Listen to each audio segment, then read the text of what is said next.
Olá, irmãos e irmãs, bem-vindos, que o Senhor vos conceda a sua paz. Neste sábado, no qual nós celebramos a festa do apóstolo Santiago, a liturgia nos traz um texto da segunda carta de São Paulo aos Coríntios, na primeira leitura, o capítulo 4, versículos 7 a 15, que trata da grandeza do ministério apostólico, aqui comparado a um tesouro, porém, trazido como que em vasos de barro. Essa é a expressão do apóstolo e acredito que é uma das imagens mais conhecidas que nós temos dentro das cartas de Paulo. Tesouro em vasos de barro. A menção ao tesouro lança um olhar para o início deste capítulo 4, um pouco atrás, onde nós ficamos sabendo que, de fato, o tesouro é este ministério de Paulo, ou seja, o seu serviço, que é fruto da misericórdia de Deus. Serviço que é anunciar a luz de Cristo, que é anunciar a glória de Deus na face de Jesus Cristo. É assim que ele se expressa. Servir, anunciar a glória de Deus em Cristo é um tesouro, porém em vasos de barro. Essa expressão concentra a reflexão sobre aquele que porta o anúncio, aquele que leva a boa nova. E ele, assim, é marcado pela fragilidade. Aqui o olhar se concentra então na reflexão que segue, os versículos que vêm na sequência. Ou seja, as dificuldades, os sofrimentos do apóstolo em levar adiante este tesouro.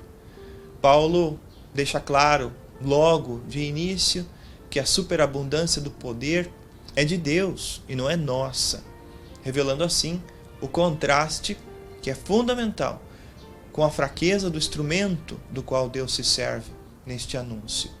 Os versículos 9, 8 e 9 vão ilustrar esse contraste com 4 contraposições.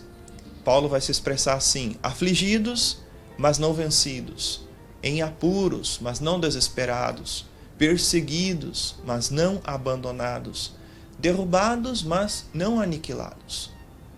Esse catálogo de dificuldades que aparece aqui, vai aparecer mais para frente também nesta carta, aparece em outras cartas, mostra que não se refere a uma dificuldade ocasional, pontual, mas contínua. E isso é confirmado por algumas expressões que aparecem também nesses versículos, tais como de todos os lados, por toda parte, continuamente. Então, trata-se de um processo em curso e um processo de morte, que Paulo vai especificar na sequência, mas com um olhar voltado para Jesus. Por toda parte e sempre levamos em nós mesmos os sofrimentos mortais de Jesus, para que também a vida de Jesus seja manifestada em nossos corpos. A expressão usada aqui para a morte é a expressão nécrosis. E essa expressão coloca a força não no ato de morrer em si, mas, uma vez mais, no processo. São os sofrimentos mortais, os sofrimentos da vida. Aqui é possível ver que o sofrimento e a fragilidade do apóstolo não são somente uma dor humana, causada talvez aí pela oposição ao seu ministério, ao seu apostolado, a perseguição ao evangelho. A entrega à morte do próprio Jesus está presente aqui, visível no corpo do apóstolo, ou seja, a vida e a morte do apóstolo estão ligadas à morte e à vida de Jesus. É a participação plena em Cristo. É uma linguagem difícil essa. E o próprio apóstolo vai esclarecer esse tom difícil sobre a morte, mostrando que existe um para quê, ou seja, uma finalidade muito forte aqui, que é repetido, para que a vida de Jesus seja manifestada em nossos corpos, em nossa natureza mortal. Isto é, no vaso de barro que nós somos, como ele disse no início da leitura. Isso mostra que para Paulo, o Jesus terreno, que sofre, que padece, que vai até a cruz, não é distinto e separado do Cristo ressuscitado e glorificado. Então o apóstolo reflete nele mesmo esse paradoxo do processo de morte que já manifesta a vida e que culminará numa experiência e numa existência eterna e gloriosa. não é somente uma questão temporal e muito menos uma questão conformista, dizer agora sofrimento, mais tarde vida gloriosa. Trata-se de compreender que a vida do proclamador de Jesus deve refletir o proclamado.